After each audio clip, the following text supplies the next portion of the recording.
Bonjour Guillaume. Alors je sais que tu soutiens la liste de Yann Brossat. Hein. Euh, Tu es jeune et Macron fait appel aux jeunes en disant la jeunesse c'est moi. Je suis jeune, je suis moderne.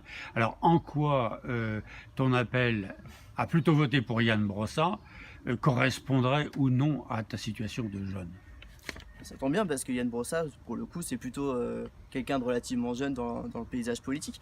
Donc ça nous fait du bien. Oui, Et absolument. c'est une jeunesse dans laquelle je me reconnais vachement plus que dans la jeunesse énarque d'Emmanuel Macron. Voilà, c'est quelqu'un qui vient du peuple et qui défend le peuple. Dans ce sens-là, évidemment, forcément, moi j'ai plus d'atomes crochus avec Yann Brossat qu'avec Monsieur Macron. Aujourd'hui, la politique de la jeunesse de Macron, elle est assez inexistante, voire néfaste. Donc ce ne sera pas quelqu'un vers qui je me tournerai forcément.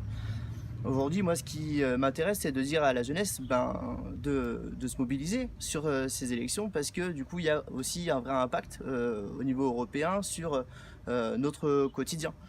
Le risque aujourd'hui, c'est d'avoir des élections où il y a une abstention qui est extrêmement importante. On sait aujourd'hui, si on arrive à passer les 5%, 5% c'est derrière ces 4 élus, et 4 élus qui peuvent faire barrage à une politique capitaliste, ce qui peut faire barrage aussi au Rassemblement national.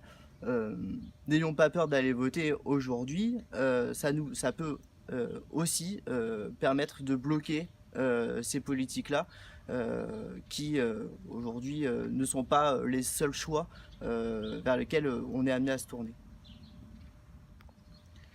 Alors, nous parlons aussi souvent évidemment du représentant de la liste, Yann Brossat, hein, que l'on voit malheureusement pas beaucoup, mais un petit peu dans les médias, mais il y a toute une liste derrière. C'est ça. Alors, que penses-tu de l'ensemble, puisque tu parles d'éventuellement qu'il pourrait y avoir quatre candidats élus, et quelle serait l'originalité de cela? Alors, quand tu regardes l'ensemble de la liste, ce qui est intéressant, c'est de voir que tu as tous les milieux qui peuvent être représentés. Il y a des gens qui viennent du social, il y a des gens qui travaillent sur la santé.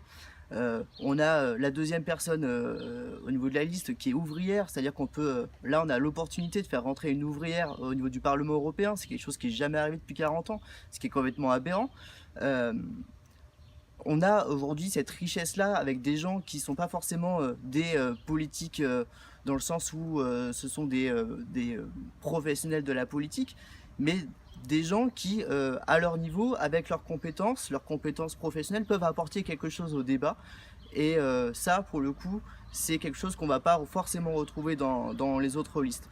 Je maintiens ce principe-là. Le fait que la deuxième personne sur la liste soit une ouvrière, c'est quand même, à mon avis, quelque chose qui touche vraiment à l'identité aussi du Parti communiste. Et pour moi, c'est quelque chose dans lequel je me retrouve. Le fait qu'à un moment, chaque personne de la société puisse être représentée au niveau du Parlement européen.